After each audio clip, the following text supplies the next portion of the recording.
What's up everybody? My name is Tony and I'm with Kyber Customs, and today we're talking about the Attero Arms Bravo mount. Alright, so included with the mount, when it arrives to you, you'll see that the box identifies which mount you purchased. It'll give you a product description as well as a QR code. So if you need help with installation, you scan that code and it'll take you right to the installation video. Included in every box will be the actual mount itself and the installation hardware.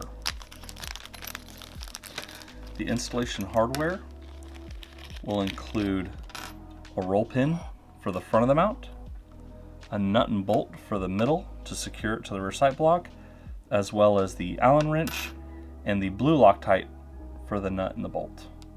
Alright, so there's two questions that we get about the Bravo mounts, more so than anything else, so I'm going to take the opportunity to answer those questions for you to help you make a buying decision.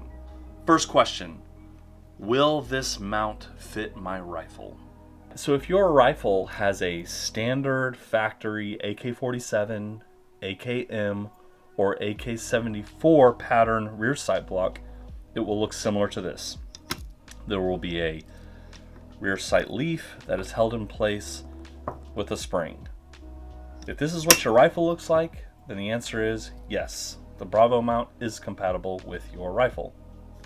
If your rifle looks similar to this, like one of these Bulgarian or Russian Krink pattern rifles, maybe one of the Zastava M92s or the Micro Dracos, they've got a different style top cover and rear sight block. Therefore, the Bravo mount will not fit your rifle. The second question is, which mount fits my optic? So there are several different options when it comes to selecting the correct Bravo mount for your rifle. It's all going to be dependent upon which optic you are running. The most common optic that's being run with these mounts is what we call a T1 style red dot. And a T1 style red dot will look like this. If your red dot has a T1 footprint, it will look similar to this. Most of the time, the optics ship with a Picatinny style mount on the bottom, but when you remove it, the footprint will look something like this. 4 threaded holes with a slot down the middle. And with that T1 footprint, the optic will mount directly to the mount like this. And you can discard or save this Picatinny mount for something else. So if you have a T1 footprint, you're going to select the Bravo mount. If you're running the Trijicon RMR or SRO series red dot, then you're going to select the Trijicon RMR or SRO mount. If you're running the Trijicon MRO series optic, you'll select the Trijicon MRO mount.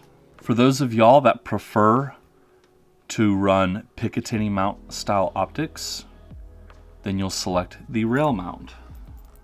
And lastly, there's an option for the micro prism, which would be compatible with your Trijicon ACOG, mini ACOG, the TA44s, or your primary arms micro prisms will all have this style footprint, and you'll select the micro prism mount.